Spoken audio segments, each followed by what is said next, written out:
અત્યારે જેટલી જિલ્લા બેંકો છે મોટા ભાગની ભારતીય જનતા પાર્ટી હસ્તકની છે. તો જયેશ રાદડિયાએ તો તમને રસ્તો બતાવ્યો કહેવાય. સારું થયું મળવાને તમને શબ્દો મળ્યા, ચરણે આવું તો વર્ષોના વર્ષો લાગે, અને સારું થયું તમે સમજો છો શાનમાં, કહેવા બેસું તો વર્ષોના વર્ષો લાગે. જયેશભાઈએ એવું કામ કર્યું, એવી સુંદર ભૂમિકા ભજવી કે રાજ્ય સરકાર જો એમાંથી પ્રેરણા લે તો 56 લાખ કિસાનો અને એનાથી પણ વધુ એવા ખેત મજૂરો અને એનાથી પણ વધુ એવા માલ પશુઓ અને રાજ્ય સરકાર સ્વયં, આ બધાની માથેથી આફત હળવી થઈ જાય. જયેશ રાદડિયાએ શું કર્યું? 1 વર્ષ માટે 0% વ્યાજ એટલે કે વ્યાજ વગરની લોનની જાહેરાત કરી.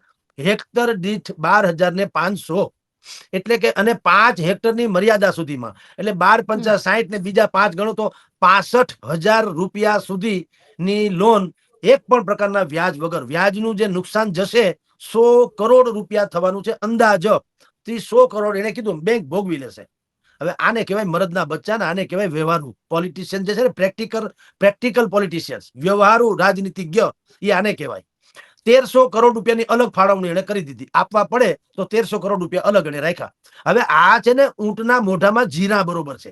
આ રકમ જે છે 1300 કરોડ રાજકોટ ડિસ્ટ્રિક્ટ બેંક માટે પણ કઈ પહાડ જેવડી નથી. ઊંટના મોઢામાં જીરું હોય તો કઈ ખબર પડે એના જેવી છે. પણ સવાલ દાનતનો છે, સવાલ ક્ષમતાનો કે નહીં, દાનતનો છે.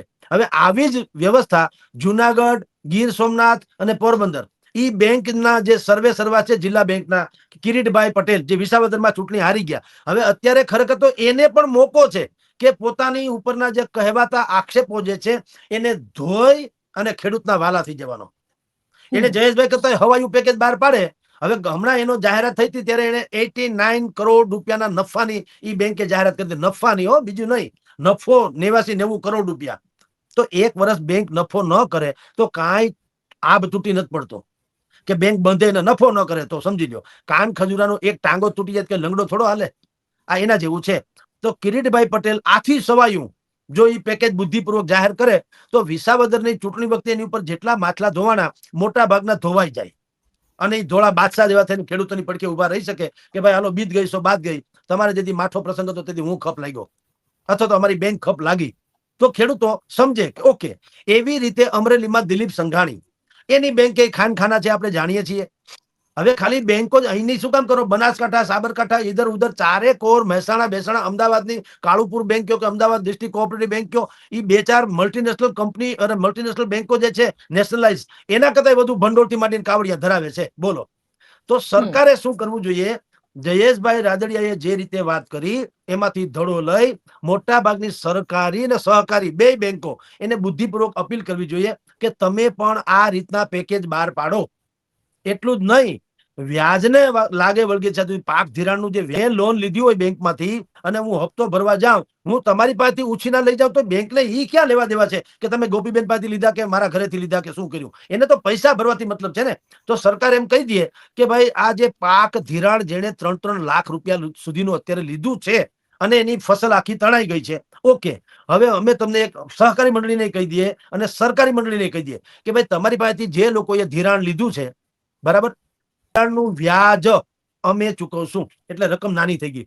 નહીં તો શું થાય? અત્યારે પાક ધિરાણ એ બધા એમ કે છે કે પાક ધિરાણ માફ કરો, પાક ધિરાણ માફ કરો. એટલે રકમ કેટલી છે ખબર છે બેન? 1,44,04,432 કરોડ. હવે આપણું ગુજરાતનું બજેટ 3 લાખ કરોડનું છે, એમાંથી 1.5 લાખ કરોડ જો માફ કરી દે તો ઘર જાને ઓસરી રહે એવું સરકાર કે છે. હાલાકી એવું કઈ હોતું નથી, ઉદ્યોગપતિના તો માફ કરે જ છે કેન્દ્ર સરકાર. પણ આપણે બે ઘડી માની લો કે રાજ્ય સરકાર એમ કે એવડી મોટી રકમ અમે ધિરાણની માફ ન કરી, કાંઈ વાંધો નહીં. તો તમે એક કામ તો કરો, ખેડૂતોએ લીધી તો બેંકમાંથી, એ સહકારી અને સરકારી બેંકોમાંથી, તમે એમ કહી દો બેંકોને કે 1 વર્ષ પૂરતું ખાલી વાત છે, વ્યાજ અમે ભરશું, પણ નોટિસ એક એને મોકલતા નહીં. એટલે એક વાત પૂરી થઈ ગઈ. વાત નંબર 2, સહકારી ને સરકારી મંડળીને એમ કે ભાઈ તમારી પાસેથી 3 લાખ રૂપિયા લીધા ને ધિરાણના, તો કે હા, હવે 3 લાખના તમે 50,000 રૂપિયાના 6 હપ્તા કરી દો. એ 6 વર્ષમાં ભરી દેશે, અને મેક્સિમમ 6. એમ તો દાખલા તરીકે આવતું વર્ષ સારું જાય તો કોઈને કર્જવાન રહેવું ગમતું તો નથી. લોકો બિલકુલ. જમીન ઘરેણા બધું વેચી અને કરજ ભરી દે છે. તો આ તો જગતનો તાજ છે. તો એ બધા લોકો ખુમારી વાળા માણસો છે. ન કરે નારાયણ ને આવતું કરે ઈશ્વર કૃપાની થાય અને આવતું વર્ષ સારું થાય તો ભરી દેશે. પણ મેક્સિમમ તમે ખેંચી લો અત્યારે 3 લાખ રૂપિયા ધિરાણના છે.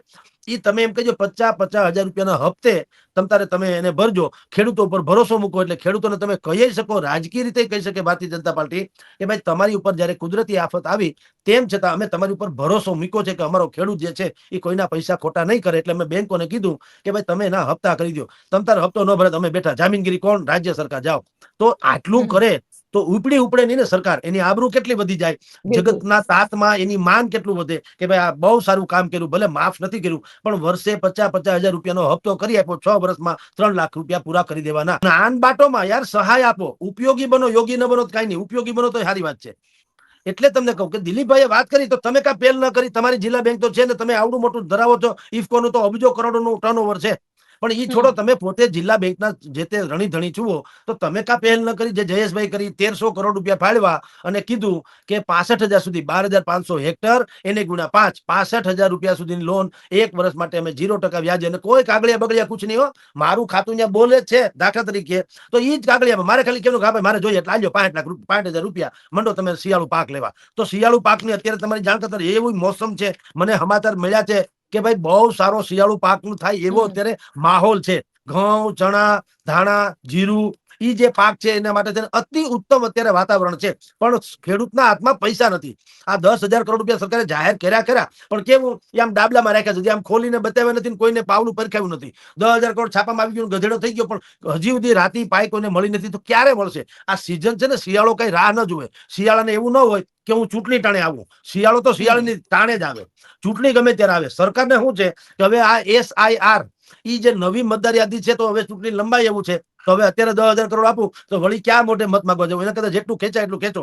ઈ જે છે ને ખોટી પેટ મેલાય ઈ ખોટું છે. પેલા તો એને તાત્કાલિક પૈસા આપવા જોઈએ જે રીતે આપવા એવી રીતે. બીજું મેં આ તમને વાત કરી જયેશભાઈ માંથી પ્રેરણા લઈ તમામ સહકારી મંડળીઓને અને બેંકોને કેવું જોઈએ કે ભાઈ તમે 0% વ્યાજે લોન આપો જે રીતે જયેશભાઈ જાહેર કર્યું છે એ રીતે. અને એટલું જ નહીં, તમારી પાસેથી ધિરાણ લીધું હોય તો એના હપ્તા કરી દો અને વ્યાજ અમે ભરશું. આ 2-4 વસ્તુ તાત્કાલિક કરવાની જરૂર છે. આ વાત થઈ ખાલી ખાતેદાર ખેડૂતો પૂરતી. ઈ વાત પણ જો સરકાર ધ્યાને લે તો બધું જ થાળે પડી જાય એમ છે જનજીવન. આ જે ઉકળાટ અત્યારે સરકારની વિરુદ્ધમાં ચાલી રહ્યો છે ચારેકોર અને વિપક્ષોને હમ. પણ દોડવું હોય ને ઢાળ મળી રહ્યો છે ઈ પણ બંધ થાય. પણ સરકાર ખબર નહીં કેમ ઈ ઊંધું સમજે છે કે અમારી ટીકા કરે. શું વાત છે બેન? જેટલા 56 લાખ ખાતેદારોની વાત છે ગુજરાતના, એટલાથી પણ ડબલ કયો તો અહીંયા ખેત મજૂરો છે જે મહેસાણાના છે, ગોધરાના છે, પંચમહાલના છે. ઈ સૌરાષ્ટ્રમાં ખેતી કરે છે. અમારા સૌરાષ્ટ્રની મોટા ભાગની ખેતી જે છે ને હાચવે છે ઈ લોકો. ખાલી ખાતેદાર અમે છીએ, એ લોકો ખાતેદાર નથી. એની સાથે શું વાત થઈ? મોઢા મોઢની હો, લેખિત નહીં. મોઢા મોઢની શું વાત થઈ છે? 50% મારું 50% તારું થાય. 50% તમારું 50% મારું. એમાં હવે ઈ લોકોની 50% જે આવવાના એ તો વાત પૂરી થઈ ગઈ, બધું તણાઈ ગયું. એટલે એને તો ખાલી ધૂળ ને ઢેફા જ રહ્યા. અનાજનો દાણો ન મળ્યો કારણ કે 50% આ લોકોનું ખાતેદારનું તણાઈ ગયું. તો એને તો હજી સરકાર કંઈક મદદ કરવાની છે. 22